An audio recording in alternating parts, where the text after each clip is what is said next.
Ask the AI agent in the chat window to explain individual requirements in plain English.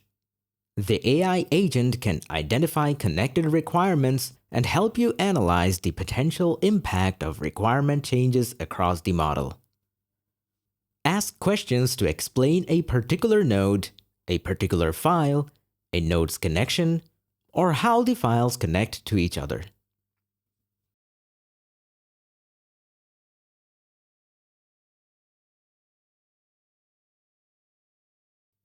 Ask questions to explain syntax used in the model, or ask questions about SysML v2 in general.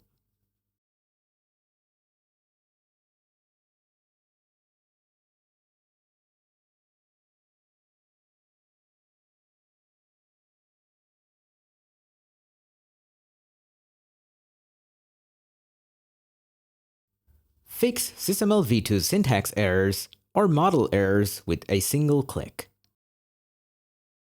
Fix individually or all at once.